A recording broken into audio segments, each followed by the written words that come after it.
Good afternoon, Orange family. Good afternoon to everyone joining us on this beautiful Friday. First and foremost, it's your realtor here, Daniel Gonzalez with eLive Realty. Today, we're jumping into a topic as to why your home didn't sell the first time. I know it's a little baffling to believe, but there are some key details as to why these things happen, right? So let's jump straight into it. First things first, the marketing. As cliche as it may sound, the marketing is definitely one of the key hints as to what you need to focus on, and you and your realtor, right, as a team. Starting with the detail in your descriptions and your photos. Remember, 90%, if not all, of the buyers that are looking at your home are, in a sense, eating with their eyes or buying with their eyes, right? There's a standard that you want to have your home at, to make sure that not only are the photos the most crisp that anyone has ever seen, but as well as the description being something that entices you and, in a sense, creates a story or a vision for the prospective buyer who is looking at your listing, right? It's big in that scenario because it calls all the traffic to your home. Now, that said, you also want to make sure you're doing just the right amount with your pictures as well. And even with the description as well. There are statistical facts showing that these two things and coupling together is what really pushes the sale of your home. That said, you don't want to give too much information either, right? You want to make sure you give out just the right amount, because the main thing you want buyers to do is to come see your home. That is number one.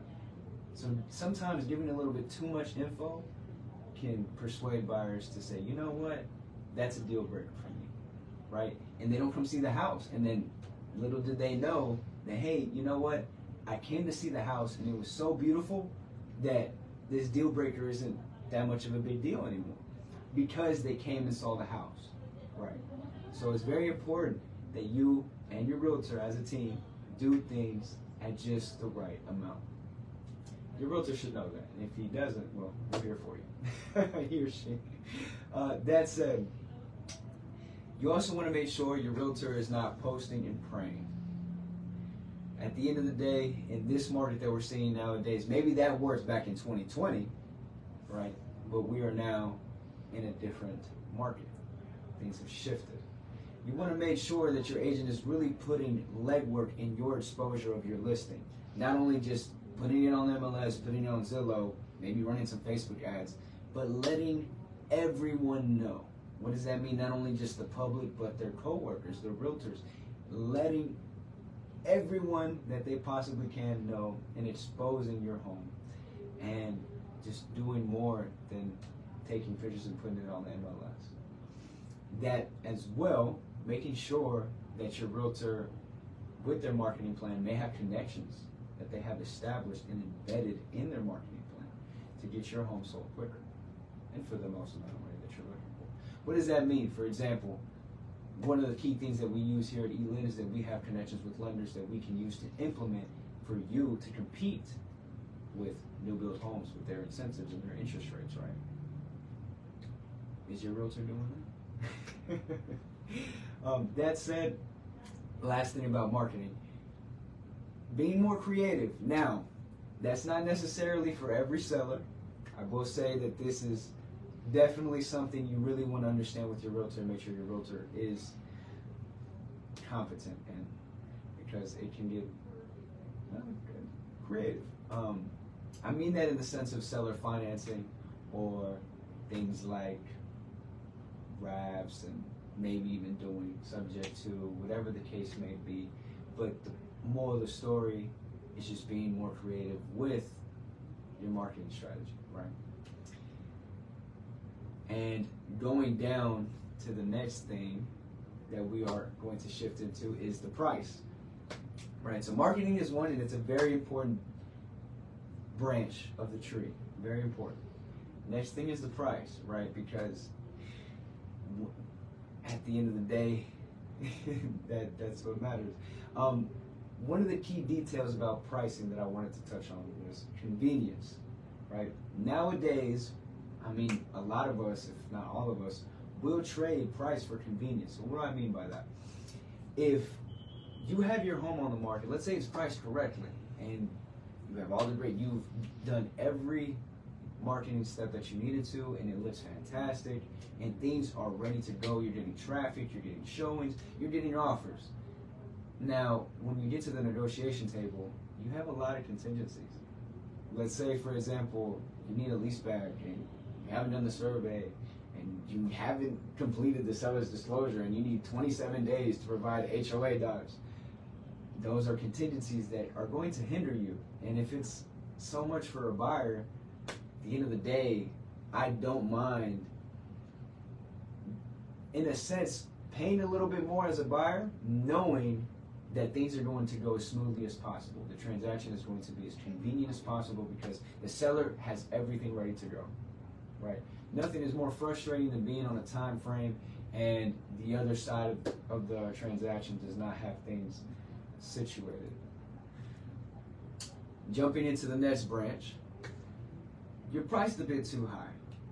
That, it can be a turbulent subject because at the end of the day, sometimes you have to take a step back and really look outside, from the outside, and look inward, as to whether or not it's maybe your perception of the number, or if your realtor is just showing you numbers that don't make sense, right? Unfortunately, there are situations where CMAs are not provided or shown properly, haven't done properly, and that's not your fault as a seller. Now that said, you really want to make sure your agent is showing you everything, not only just the close, but I mean, you want to see what's competition, you want to see what's pending, you want to see what's trending, and you want to see things everything that's moving around in your neighborhood, right? Especially with pricing, because there's a lot of things to consider with the comparables that are around you, and making sure that your agent is really showing valid statistics and numbers.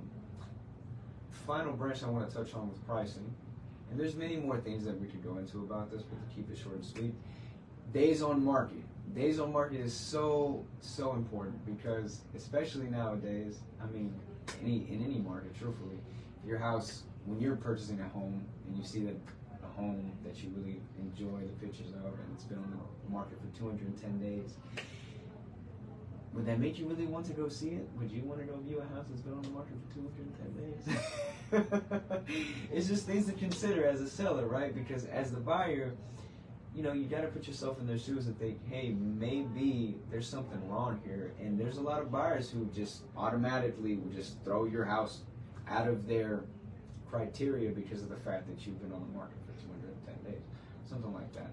Or if the average days in your neighborhood is, you've been on there higher than what the normal amount is. Let's say you've been on the market for 70 days and the average days in that neighborhood is 50 days. That's something to look into. Now, another thing is, statistically speaking, it is always not really a good idea to list high and then come down lower on the pricing in like a week or two, because at the end of the day, the most exposure a home ever gets is in the first 2 weeks, right? And statistically speaking, your home will always sell for less when you essentially chase the number and wait to bring down the price. Right? And we definitely don't mind showing you those statistics. Please reach out to us. We have all the stats on that. That said as well, now going down to the last pillar that I would say that involves why your home didn't sell the first time, has to do with the market.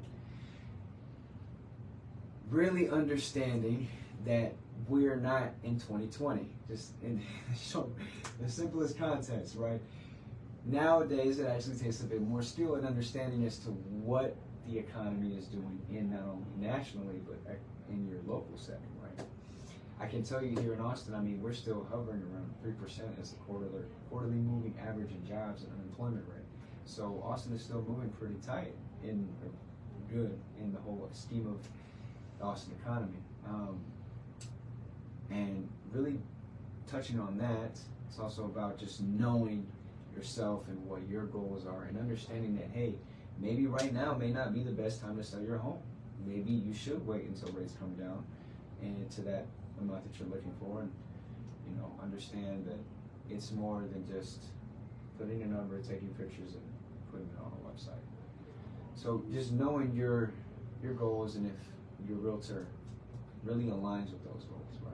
Because there is also, unfortunately, people who are yes people and will just take anything to have anything and just have a listing to show and not really do the best service and the most justice to you for what your goals are, right? That said, if you ever find yourself, in a situation where your trusted advisors and someone that you feel is really being the most trustworthy, at the end of the day, my rule of thumb is always three experts, 3 advisors that you always want to talk to, right? Because at the end of the day, it's about you understanding every option or workaround that you have for the future. That said, the last thing I want to touch on is a bit of the Federal Reserve and what things look like in the future. If in the eyes of the Federal Reserve, things have been going downwards, trending downwards with inflation, CPI. Things have been going according to plan. As long as things continue to go this way, by next year, kind of mid next year, things should be looking good, and rates should be a bit lower. Now, I'm not an economist at the end of the day, but given the research that I've been doing, things look good in the grand scheme of things. And if you're looking to sell at the highest price, it's all about sitting down with an advisor and figuring out when is the time for it. Because let's say maybe right now it's not the time, but you don't want to wait until rates come down and you're scrambling to get things together and you're not getting the best price that you could get, right? Because it's all about planning at the end of the day. That said, I'm not sure if we have any questions from the audience. I do have a question, Danny. If you have someone to already did all the stuff that you mentioned not to do, how would you say it will be the best approach to, list that property again? Like, what's a plan to get out of that situation where your house already was priced wrong, it sat on the market for too long, it didn't, is there a recommendation you have to how to go about? Well, when it comes down to relisting your property because you have to, you're in that situation where things did not go well, I would typically say it comes down to 2 things, right? Your realtor or yourself at the end of the day. Because if you have a realtor who's providing great service and you're not seeing that, then I recommend you hire and to reach some more agents and you'll see. Or it could be the opposite, right? Your agent is only posting and praying in this market, expecting that things will go the way that they did back in the day. It doesn't work that way, right? So if you have to relist, I'd say it's one of those 2 things. Okay, thank you, Danny. Yeah, thank you guys. Okay, well, thank you guys for joining us on this lovely Friday. Please remember that we are here for you. You're only 1 call away to finding your way in real estate. And eLive Realty is here, to light the path for all your real estate transactions and needs. And please don't hesitate to give us a call, whatever questions you guys may have. My phone number is 512-590-0740. And we'll be here for you guys. Until next time, take care. Thank you. Thank you guys.